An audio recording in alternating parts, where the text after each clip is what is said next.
Warahmatullahi wabarakatuh. Untuk pertemuan kali ini kita akan membahas materi kuliah psikologi pendidikan di bab 3, yakni tentang belajar. Jadi kita nanti tujuannya itu mengupas terkait faktor-faktor apa yang mempengaruhi belajar, terus tujuan belajar itu untuk apa, hakikatnya itu seperti apa, terus yang terakhir motivasi belajar itu seperti apa. Dan tak lupa ini tujuan yang kedua juga nanti saya sedikit menyinggung terkait teori-teori dalam pembelajaran. Cuma nanti ada beda modul, ada penelitian yang saya ambil yang lain di UIN Jakarta sana. Sekarang kita fokus ke pokok pembahasan ini dulu ya. Untuk psikologi pendidikan kita fokus ke belajar. Di era sebelum masuk ke materi ya, di era yang berkelimpahan informasi seperti ini, banyak sekali informasi yang masuk ke dalam pemahaman anak didik ya, karena mereka juga sudah pegang gadget, semua ilmu itu sudah ada di situ. Kalau klasikal dulu pembelajaran itu mereka disuruh drilling, disuruh menghafal itu. Makanya harus disiplin gitu ya. Dalam menghafal pun mereka nanti ujung-ujungnya mereka memahami gitu ya, karena sering didrill mereka dengan sendirinya akan memahami. Dan beda dengan sekarang, karena banyaknya informasi ya, yang berkelimpahan informasi seperti ini, jadi mereka tidak mungkin, anak didik kita nanti tidak mungkin untuk menghafal semua pengetahuan itu. Terbatas ya, jadi mereka cara belajar mereka berbeda. Di semua itu bisa dipelajari, cuman memang kurang mendalam, kurang bisa hafal. Jadi kalau ada apa-apa pasti buka Google gitu ya, atau buka YouTube sebagai sumber referensi pembelajaran mereka. Seperti yang saya lakukan seperti ini ya, itu pembelajaran yang lumrah dilakukan di era yang sekarang ini. Tidak bisa memungkiri teknologi sekarang berperan sangat tinggi sekali dalam proses pembelajaran. Cuman kita tidak masuk ke seperti itu, kita fokus ke basic dulu. Nanti pembahasan jika ada pertanyaan silakan tulis di kolom komentar ya, bagi teman-teman kelasnya Mas semester 2 ini. Oke, kita lanjut ya. Sebenarnya kalau ditanyain belajar, hakikatnya apa sih? Ya kalau lihat hakikatnya belajar itu kan intinya kan mencari ilmu, itu kewajiban. Terutama yang muslim itu ya wajib mencari ilmu dari dia lahir sampai nanti ke liang lahat. Jadi itu kewajiban. Belajar di sini sangat penting sekali dalam membentuk kepribadian seseorang ya. Kalau di sini dijadikan berhasil tidaknya pencapaian tujuan pendidikan banyak bergantung pada proses belajar yang dialami siswa sebagai anak didik. Jadi begini, kita ibaratkan saja ini sebuah pohon besar. Mereka itu proses untuk bermanfaat bagi orang lain itu kan harus ada proses pertumbuhan. Dalam pertumbuhan ini kalau mereka kerdil, tumbuhan ini kerdil, mungkin tidak cahaya matahari kurang menyinari tanaman itu, atau akarnya tidak menghujam ke tanah secara maksimal. Jadi kayak di dalam sebuah tempat yang sempit misalkan begitu, jadi kurang luas, akhirnya akarnya tidak bisa melebar, atau juga kurang ada makanan tanaman berupa air yang cukup, jadi masih kurang. Nah, ketika itu kurang proses pembelajaran ini, nanti buah yang dihasilkan juga kurang maksimal, jadi kurang bermanfaatlah seseorang itu. Mereka ketika di sekolah itu tidak sungguh-sungguh dalam mencari ilmu, tentunya outputnya juga otomatis ya mereka tidak bisa secara maksimal mengamalkan ilmunya. Tuh, belajar itu sangat penting di sini. Mencari ilmu kita sepakati tidak harus di dalam kelas. Kata Ki Hajar Dewantoro kan long life education ya gitu ya. Jadi sepanjang hayat, dimanapun, kapanpun kita belajar ya, meskipun itu dari anak kecil, meskipun itu dari orang yang sudah tua. Kalau mulut mereka itu memiliki ilmu, kita tiru ya, kita hormati mereka meskipun itu kelihatannya masih kecil gitu ya. Kalau menurutnya Pak Iqbal sendiri, karakter kita tuh belajar itu seperti itu. Ada lagi yang menganalogikan kalau belajar itu kita harus punya itu seperti menimba air di sumur gitu ya. Kok bisa begitu Pak? Ya karena kalau kita itu ibaratnya itu ilmu itu adalah air, jadi kita harus mencari ilmu itu dengan susah payah. Kalau kita tidak mencari susah payah, misalkan kita tamasya ke pantai gitu ya, airnya bagus, indah, kita tidak usah mencari, sudah banyak sekali air di situ ya. Tetapi ingat, air itu tidak bisa diminum karena asin gitu ya, dan juga cepat menguap karena panas teriknya matahari. Beda dengan sumur, mendalam terus tidak pernah habis, tidak menguap. Nah, jadi sumur itu ibarat guru kita begitu. Kalau ada guru yang semakin ditimba, tidak habis-habis, guru itu selalu ada, ilmunya selalu terus ada. Seperti Pak Ki Hajar Dewantoro itu long life education, dia itu belajar terus, setiap hari itu tidak ada henti. Lah, guru yang kita timba setiap hari ilmunya itu ya, yang tidak henti-henti itu kita pertahankan dengan mati-matian. Jadi era yang sekarang ini sulit sekali cari seperti itu. Kalau kita cari di Google mungkin kita tahu, paham itu permukaannya saja, jadi sekilas saja. Tapi kalau ada gurunya, ini wajib ya, ada gurunya itu wajib. Itu semacam kita itu ada arah gitu ya. Saya suka beribarat-ibarat begitu, mengandai-andaikan. Jadi kita mencari ilmu itu seperti kita itu masuk ke dalam hutan belantara. Banyak ilmu yang semuanya itu rata-rata benar. Semuanya itu benar semua. Tidak ada yang salah. Kayak pohonnya itu sama semua. Kita ketika masuk ke dalam sebuah hutan, pohonnya itu semuanya sama. Kita bingung. Kita itu harus bagaimana? Seperti teman-teman kan misalkan ke Google, banyak referensi di situ.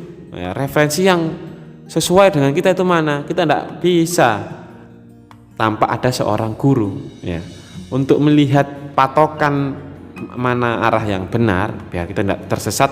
Kita harus punya kompas begitu, atau misalkan ada penanda lah gitu. Penandanya apa ya? Seorang guru itu yang mengarahkan kita ke dalam jalan yang benar gitu. Itu hakikat belajar, hakikat mencari ilmu. Jadi yang harus yang harus dimiliki seseorang itu guru. Kita harus mencari guru yang baik, dan ilmunya itu sedikit, di sumur itu sedikit ya, cuman tidak habis-habis begitu. Nah itu. Terus yang kedua, teman-teman sebagai anak didik juga gitu ya, itu harus tidak boleh banyak-banyak pemikiran yang aneh-aneh. Jadi teman-teman itu harus sederhana mungkin, merasa kalau ilmunya belum cukup, jadi haus gitu. Istilahnya itu curiosity-nya harus tinggi, harus haus dalam mencari ilmu. Itu harus seperti kita itu haus begitu. Kalau minum air nanti tuh alhamdulillah gitu kan, enak gitu. Nah semacam itu. Tidak boleh didikte karena ada tugas ataupun diiming-imingi nilai atau diancam nilai. Nanti itu ada, kita bahas di belakang. Itu mekanisme seperti apa, pelajaran seperti apa, itu ada memang teorinya. Cuman alangkah baiknya kalau teman-teman ini belajar itu karena panggilan jiwanya, karena memang kepingin tahu ilmunya gitu. Itu ya, itu hakikat belajar dari Pak Iqbal. Cuman kalau menurut referensi banyak sekali, bisa teman-teman bisa browsing sendiri, seperti menurut Slameto ya, Yusen, Santrok and Yusen, ya begitulah. kita skip, ini tidak usah kita bahas. Nah, ini faktor yang mempengaruhi belajar ya. Faktor-faktor apa kira-kira yang mempengaruhi seseorang itu mencari ilmu? Kalau zaman dahulu mencari ilmu itu, kalau zaman penjajahan dahulu ya, itu sangat, itu orang itu ketika tidak punya ilmu itu dianggap slave, dianggap budak begitu ya. Jadi orang tua zaman dahulu itu berusaha apalagi bahasa Inggris ya, mereka itu tapi kalau zaman dahulu mereka itu disekolahkan itu supaya mereka bisa bahasa Belanda, karena memang penguasa pada waktu itu adalah Belanda, VOC itu. Jadi mereka disekolahnya anak-anak Belanda untuk bisa belajar bahasa Belanda. Jadi bahasa itu untuk alat mereka berkomunikasi agar dekat dengan pimpinan-pimpinan VOC pada waktu itu. Meskipun pribumi begitu ya, tapi mereka di bawahnya VOC langsung gitu, bukan dijajah. Tadi mereka rekanan tapi rekan tapi bawahnya begitu. Kalau yang nggak sekolah ya dijajah secara akademis sekali begitu pada waktu itu. Kalau dulu seperti itu, untuk kekuasaan ya, untuk ilmu itu, belajar itu untuk strata sosial kekuasaan. Setelah itu masuk ke era-era reformasi, sudah merdeka ya, mereka itu bahasa Indonesia yang dicari, yang fokus utama untuk pembelajaran itu bahasa Indonesia, untuk membentuk ideologi bangsa, untuk identitas bangsa. Jadi apa fungsinya belajar pada zaman itu? Faktor yang mempengaruhi pembelajaran pada saat itu untuk Bhinneka Tunggal Ika. Jadi untuk penanaman ideologi bangsa itu melalui bahasa gitu ya. Jadi tahu ideologi itu paradigma pemikiran seseorang.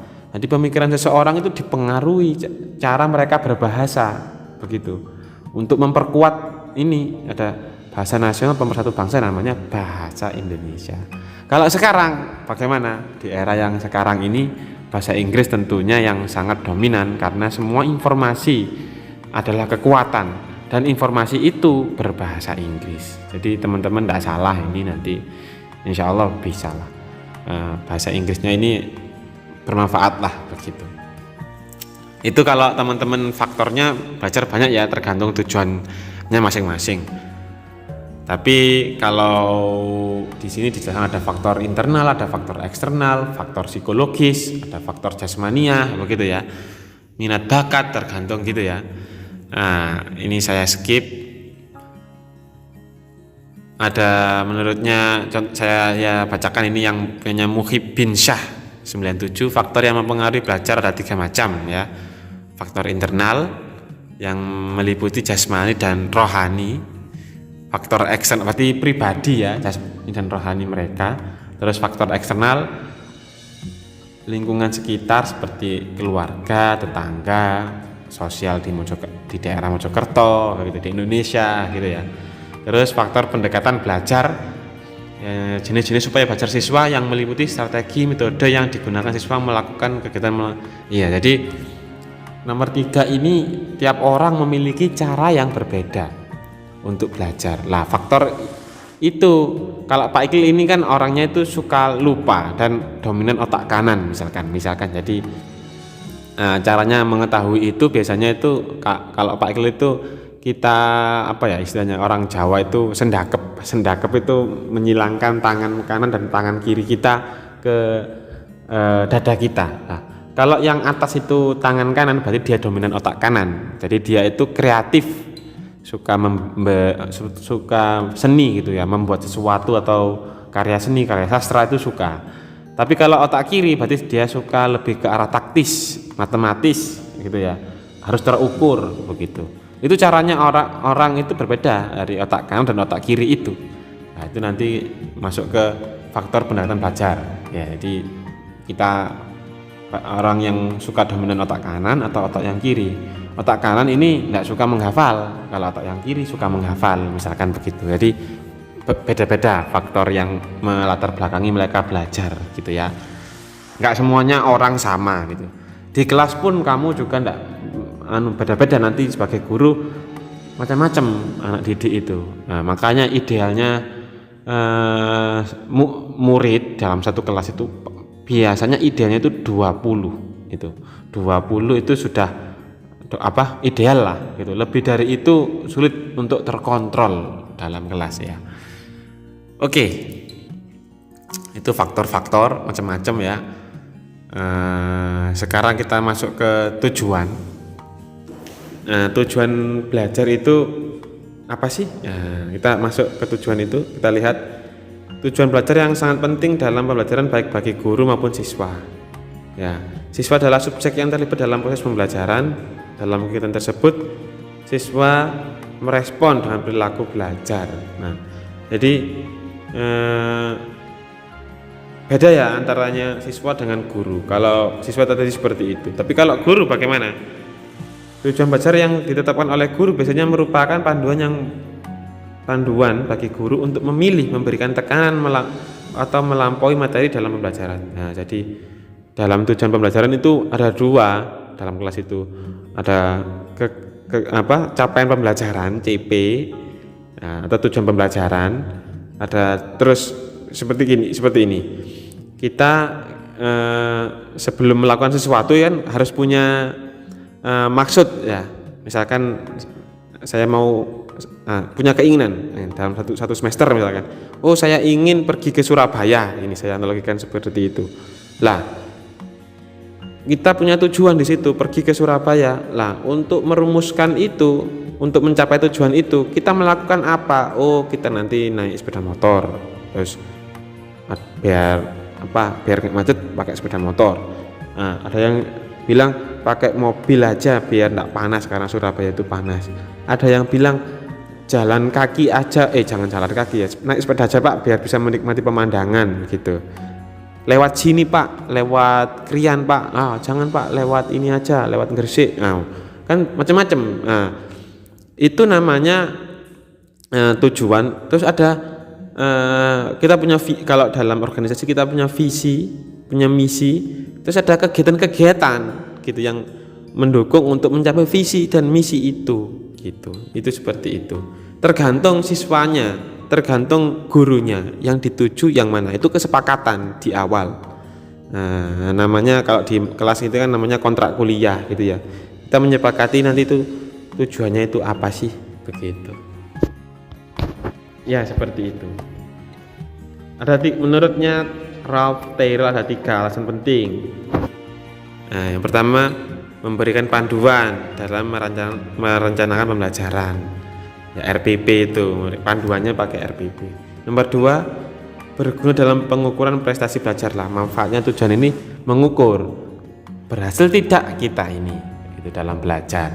Kalau nggak ada tujuannya kita kan nggak tahu ini kita berhasil apa tidak gitu ya. Kalau kita nggak nyemplung, nggak tahu kita kalau bahasa apa tidak gitu kan. Nomor 3, siswa mengetahui sebelumnya apa yang harus dipelajari dalam satu unit pelajaran. Nah, jadi ada kayak peta atau tingkatan gitu ya, pijakan anak tangga gitu ya. Kita itu sekarang itu posisinya di mana, nanti kemana, biar tahu ada kayak step-step gitu yang dapat kita jadikan patokan untuk belajar, untuk arahan gitu. Oke, itu ini tidak usah kita bahas. Kita langsung masuk ke sepertinya ke motivasi ini mungkin ya. Coba sih saya lihat sebentar.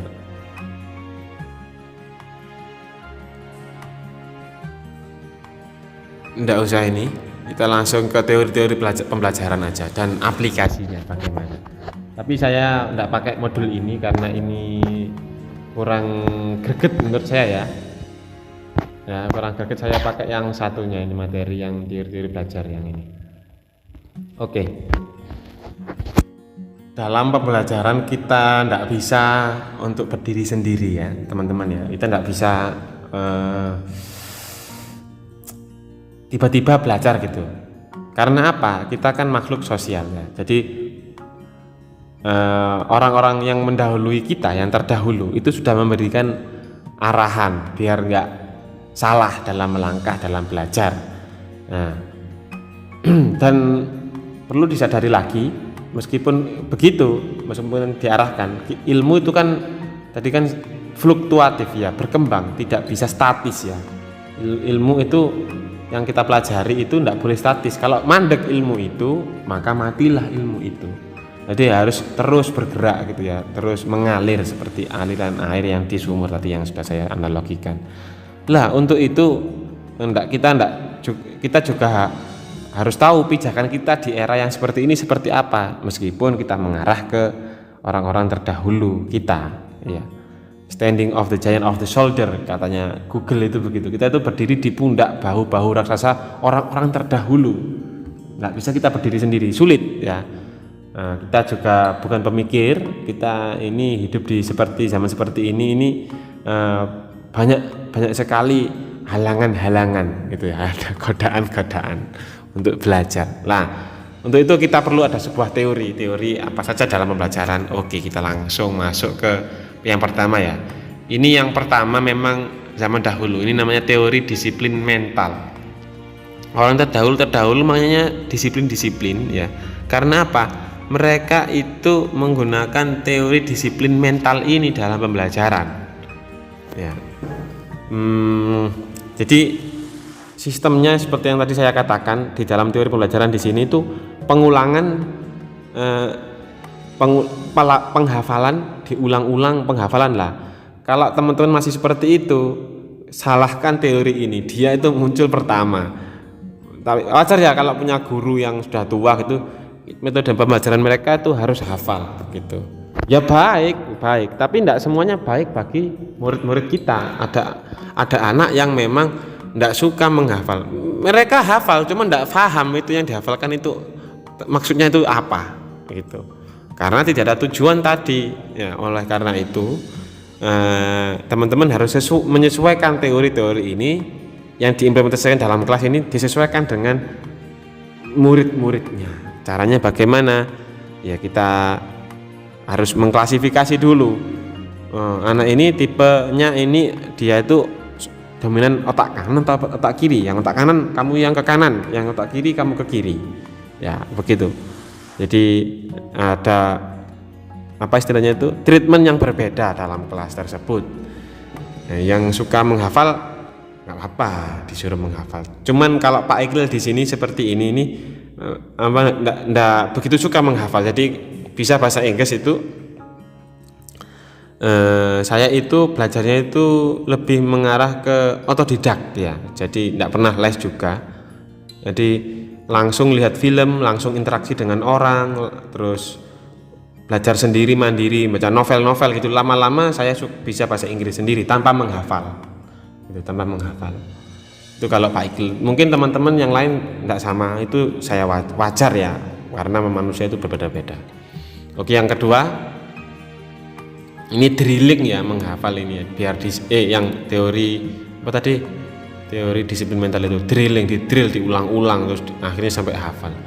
Yang kedua, behaviorisme ya. Behaviorisme ini fokus ke teorinya Thorndike, Ivan Pavlov, F. Skinner, J.B. Watson ini sampai Albert Bandura. Saya suka yang Albert Bandura ini yang terakhir ini. Nanti dijelaskan ya menurutnya behaviorisme, menurutnya Thorndike itu apa, Ivan Pavlov itu apa. Yang penting intinya itu behaviorisme itu ya teori psikologi tentang tingkah laku kita, behaviorisme. Jadi pengalaman-pengalaman kita. Nah, jadi ada input, nanti itu pastinya ada output, begitu kan. Nah itu. Kita lebih jelasnya kita masuk ke menurutnya teorinya si nomor 1 aja ya. Menurutnya Thorndike itu apa? Teorinya connectionism ya. Jadi hubungan gitu ya. Jadi kita baca ya. Di sini ada istilahnya itu yang paling apa yang dikenalkan pertama kali memang dari Thorndike ini. Ada istilah stimulus, ada respon. Nah, teori ini muncul ketika dianalogikan itu seperti ini. kita mengajari sebuah anjing, ini dalam bukunya Trondijk itu kita mengajari sebuah anjing, mengajari agar patuh. Caranya bagaimana? Lah, setiap kali makan saya bunyikan bel. Itu saya lakukan terus menerus gitu ya. Saya bel, saya kasih makan. Nah, satu saat saya kasih bel atau lonceng ya, saya bunyikan lonceng itu, lonceng. Meskipun saya nggak bawa makanan, dengan sendirinya anjing itu akan datang kepada kita gitu. Itu caranya stimulus ada respon. Jadi kita kasih stimulus berupa bel untuk makan ya, responnya mereka akhirnya patuh untuk datang kepada kita. Jadi begitu. Jadi bisa kita terapkan juga di dalam kelas seperti itu. Ketika teman-teman itu nanti itu mengantuk misalkan begitu, teman-teman kasih kode apa itu biar nggak mengantuk. Nah, tapi juga pakai ini kasih stimulus hadiah atau hukuman begitu. Itu begitu. Sama ya caranya ini melatih hewan seperti itu. Awalnya itu untuk hewan. Pada waktu itu memang untuk hewan ya atau binatang.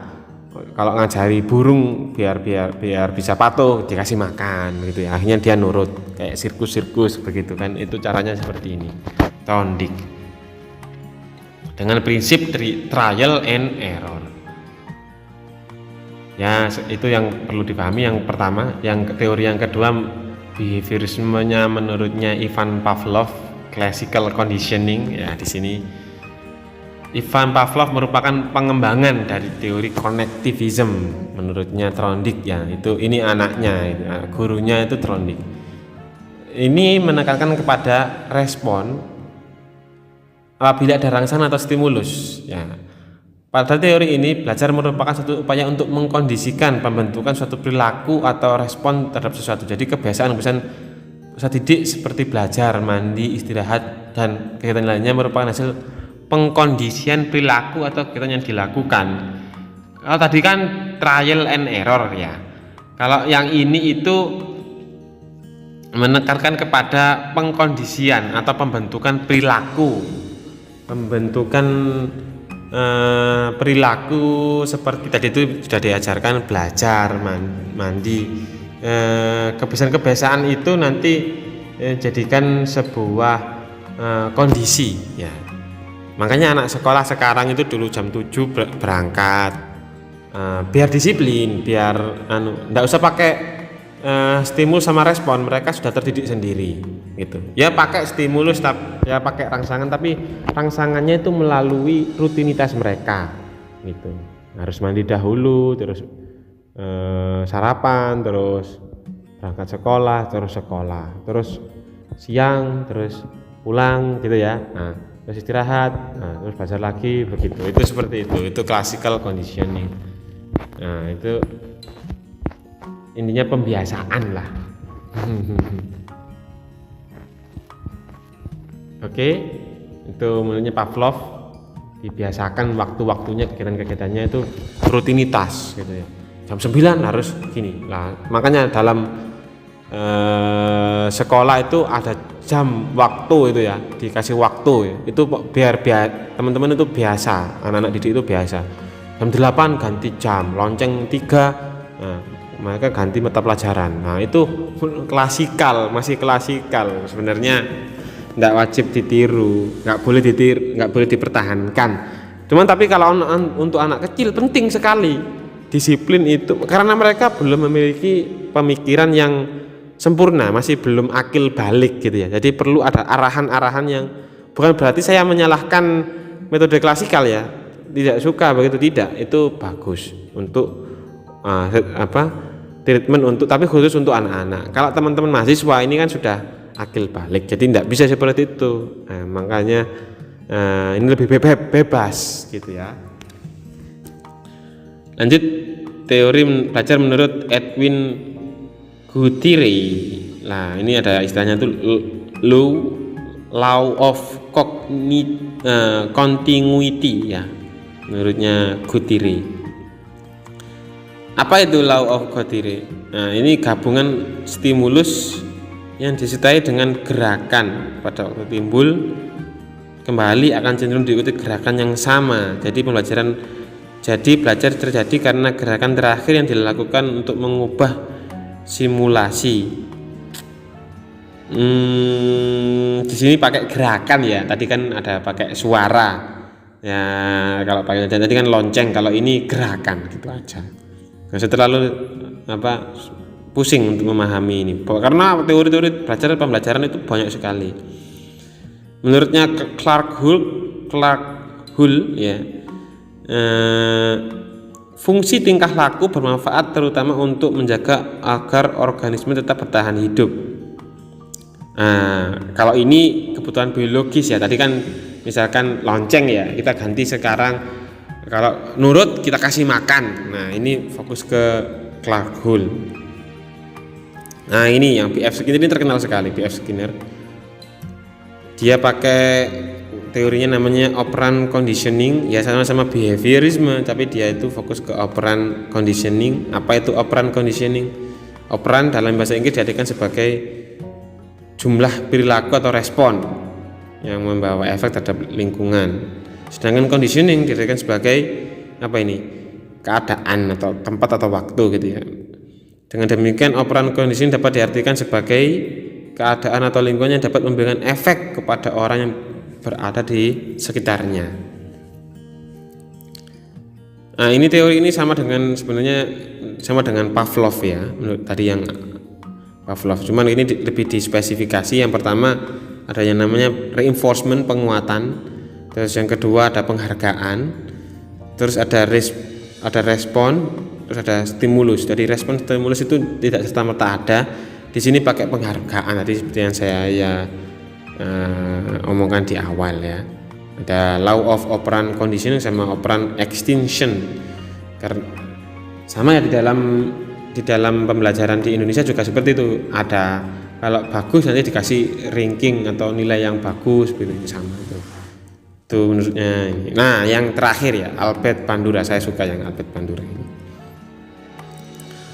Teori belajar sosial Albert Bandura. Teori ini disebut juga observational. Pada teori ini perilaku individu tidak semata-mata refleks otomatis terhadap stimulus respon, melainkan juga akibat dari reaksi yang timbul sebagai hasil interaksi antara lingkungan dengan skema kognitif.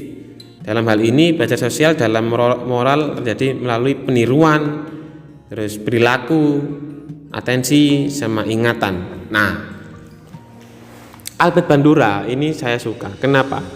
Karena ini pembelajaran behaviorisme yang tumbuh alami secara natural. Jadi manusia itu kan sudah diberikan sebuah anugerah ya. Kalau kita lahir, anak kecil lahir itu kan dia sudah belajar dari ibunya dengan cara meniru. Ini nggak ada yang memerintahkan, tapi dia bisa belajar bahasa, misalkan kita di Indonesia belajar bahasa Indonesia kok bisa? Ya imitation, meniru ibunya atau ayahnya.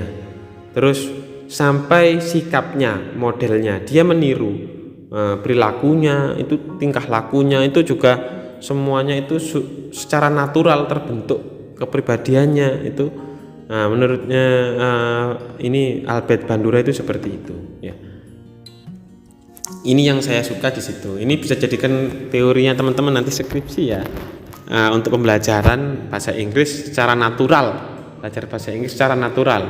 Pertama-tama anak-anak tidak usah belajar grammar misalkan, langsung aja tiru ke lapangan, tiru itu orang Inggris atau lihat film yang berbahasa Inggris, tiru. Nah, seperti itu. Misalkan seperti itu. Nah, ini pakai teorinya Albert Bandura. Oke. Tadi teori behaviorisme yang kedua ya. Tadi awal kan teori dasar yang pengulangan. Yang kedua behaviorisme, yang ketiga kognitif. Kognitif ini apa sih Pak? Kognitif ini seperti yang teman-teman ketahui, kognitif ini fokus ke arah pemikiran seseorang. Jadi tidak bisa kita itu mengekang seseorang belajar sesuai dengan keinginan kita. Mereka memiliki pemahaman atau apa istilahnya itu, kognitif yang berbeda dengan yang lainnya. Nah, memiliki akal budi pekerti yang berbeda-beda dan mereka tidak bisa diatur, begitu. Jadi kognitif ini mempengaruhi otak kita, otak ini mempengaruhi apa yang kita putuskan nanti dalam perilaku. Kalau dijelaskan menurutnya Suyono Haryanto, teori belajar kognitif lebih mementingkan proses belajar daripada hasilnya. Teori ini menekankan kepada perilaku seseorang ditentukan oleh persepsi, pemahaman. Nah, ini yang penting, persepsi dan pemahaman tentang situasi yang berhubungan dengan tujuan belajarnya. Misalkan kita belajar tentang apa ya? Kita belajar tentang pentingnya sebuah lingkungan, misalnya gitu ya. Lah, teman-teman anak didik disuruh untuk belajar menghubungkan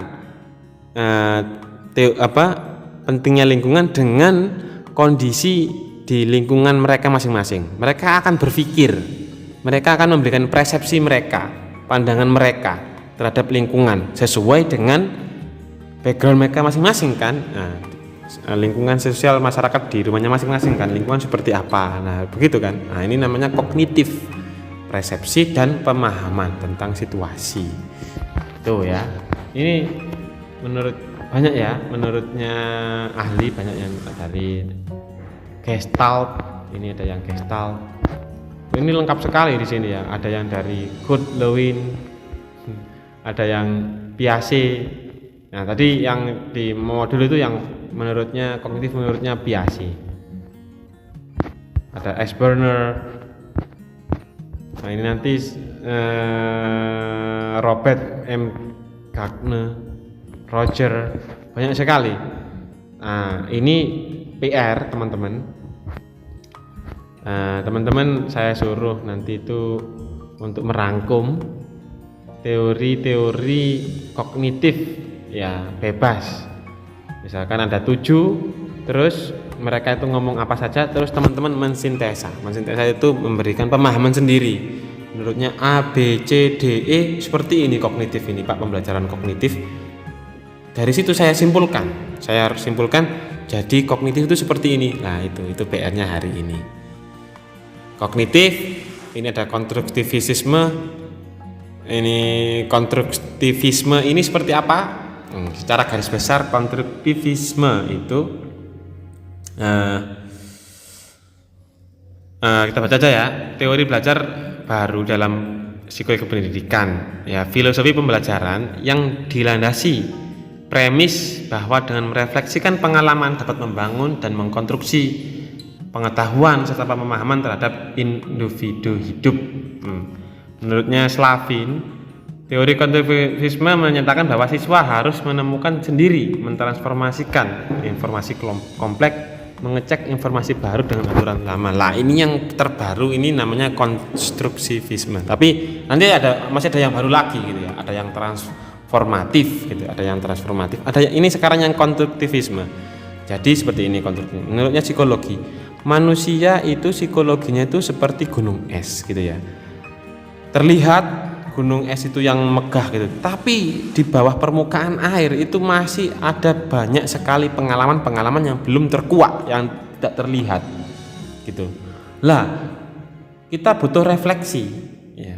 Kita butuh refleksi, merefleksikan pembentukan pengalaman-pengalaman itu menjadi sebuah pembelajaran gitu ya. Nah, tentunya teman-teman kan sudah punya literasi banyak, punya bacaan banyak sebelum ke kuliah di UNIM. Nah, itu misalkan saya contohkan, kita bahas masalah cara membuat puisi yang baik. Nah, caranya kita merefleksikan pakai teori konstruktivisme. Dengan cara apa? Kita kaitkan dengan Sangkuriang misalkan. Pasti tema orang-orang yang membaca, meskipun kita itu belum kenal dia yang membaca puisi kita, dengan hanya memberikan konstruksi Sangkuriang, pembaca tahu kalau arahnya puisi kita itu terkait durhaka kepada ibu atau orang tua, gitu kan? Itu namanya konstruktivisme, gitu ya. Itu berhubungan dengan mengkonstruk pengalaman-pengalaman orang yang terdahulu yang pengalaman yang lalu-lalu menjadi sebuah pembelajaran baru gitu ya. Ini cocok dengan era yang seperti ini yang banyak informasi. Ya, PR yang kedua juga saya sama ya. Tadi kan yang tadi ini kan kognitif ya. Sama yang konstruktivisme ini kamu sebutkan tokoh-tokohnya siapa saja dan dia ngomong apa, terus kamu sintesa, kamu rangkum itu sama 4. Seperti konstruktivisnya Piaget dan lain-lain ya, sama. Ya sudah itu. Dari Pak Iqlil hari ini sudah 40 menit ya. Ini saya ada rapat. Nanti mohon kiranya teman-teman untuk melengkapi 2 PR tadi itu ya. Kognitivisme apa tadi? Kita ulangi. Sama konstruktivisme. Kognitivisme sama konstruktivisme. Masih ada lagi sebenarnya transformatif, ada lagi, awalnya lagi ada lagi. Cuman kita fokus ke 2 ini dulu. Untuk kali ini semoga bermanfaat, saya akhiri ya. Nanti kalau ada pertanyaan silakan langsung di komentar aja. Pertemuan asinkronus kita minggu depan. Assalamualaikum warahmatullahi wabarakatuh.